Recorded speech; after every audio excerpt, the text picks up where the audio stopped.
విశ్వక్సేన్ ఇంట్లో చోరీ జరిగింది అని చెప్పేసి మనం వార్తలు వింటూనే ఉన్నాము. ఇందులో ముఖ్యంగా అసలు చోరీ ఎలా జరిగింది? అసలు దొంగతనం ఎలా జరిగింది? ఎంత అసలు నష్టపోయారు విశ్వక్సేన్ కుటుంబం అని చెప్పేసి అందరికి ఒక ఆలోచన అయితే ఉంది. ప్రస్తుతం ఈ అంటే ఈ దొంగతనానికి పాల్పడిన వ్యక్తి ఇప్పుడు పోలీసుల అదుపులో ఉన్నట్టయితే తెలుస్తుంది. ఇప్పుడొచ్చిన అప్‌డేట్ మాత్రమే ఇది. అయితే ఎంత చోరీ జరిగింది అనంటే మాత్రం 2,00,000 సమ్ చేంజ్ వరకు అంటే 2 డైమండ్ రింగులు పోయాయని అందరికి ఆల్రెడీ తెలిసిన విషయమే. ఇంకా ఏమైనా తీసుకెళ్ళాడా అని చెప్పేసి కూడా విచారణ అయితే కొనసాగుతుంది. అసలు ఈ వ్యక్తి ఎవరు? అంటే డైరెక్ట్‌గా గేట్ ఓపెన్ చేసుకొని ఎంత ధైర్యంగా ఉండి, అంత ధైర్యంగా మూడో అంతస్తు డైరెక్ట్ మూడో అంతస్తుకే వెళ్లి, అక్కడ మొత్తం గాలించి 2 డైమండ్ రింగులు ఎత్తుకుపోయాడు అనంటే మాత్రం కొన్ని అంటే అనుమానంగా ఉంది అని చెప్పేసి అంటున్నారు.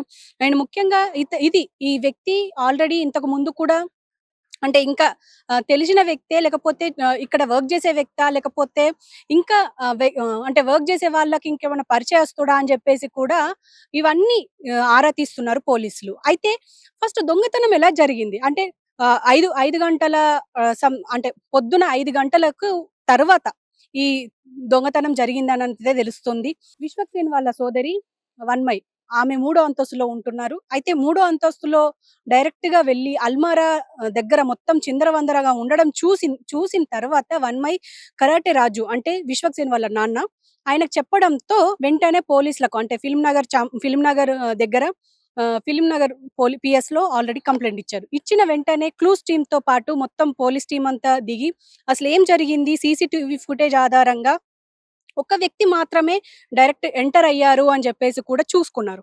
చూసిన తర్వాత అతను అంటే మొత్తం ఎంత ఎత్తుకెళ్ళాడు అనంటే 2 డైమండ్ రింగ్‌లు మాత్రమే పోయాయి అని చెప్పేసైతే ఇప్పటికున్న సమాచారం. మరి ఇంకా ఏమైనా పోయాయా అని చెప్పేసి కూడా అంటే ఆ యోచనలో ఉన్నారు. మరి ఇంకా దానికి కూడా అంటే సెర్చ్ అయితే చేస్తున్నారు.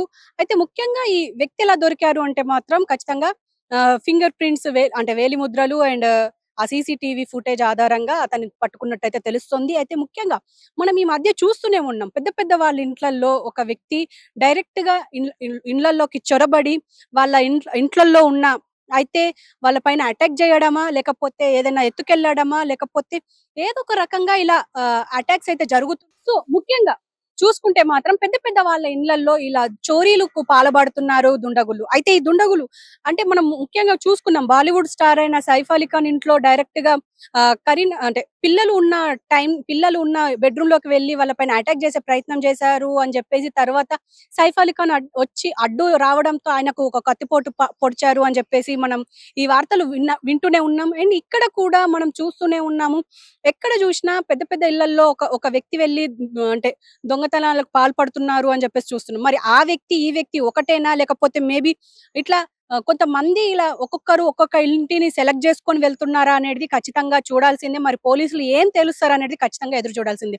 ఎందుకు అనంటే ఈ ఇప్పుడు ఇప్పుడు విశ్వక్సేన్ ఇల్లు రేపు ఇంకొకరి ఇల్లు అయితది. కానీ ఇప్పుడు పోలీసులు ఇప్పుడు మాత్రమే వీళ్ళని ఇట్లా కట్టడి చేయకపోతే ఇంకా పెద్ద పెద్ద దారుణాలు జరిగే అవకాశం ఉంటది. ఎందుకంటే ఇప్పుడు 2,00,000తోని పోయేది 2,00,00,000 అవ్వచ్చు.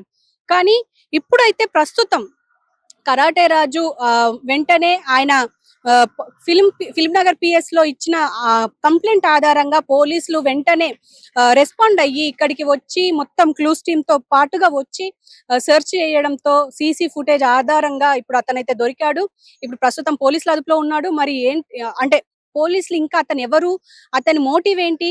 జస్ట్ 2 గోల్డ్ రింగ్స్ తోనే బయటికెళ్ళడం వెనక ఇంకేమైనా ఉందా మోటివ్ అని చెప్పేసి కూడా దాని వెనక విచారణ అయితే జరుగుతోంది. మరి చూద్దాం. మరి ఇంకా మిగతా డీటెయిల్స్ ఎప్పుడొస్తాయనేది.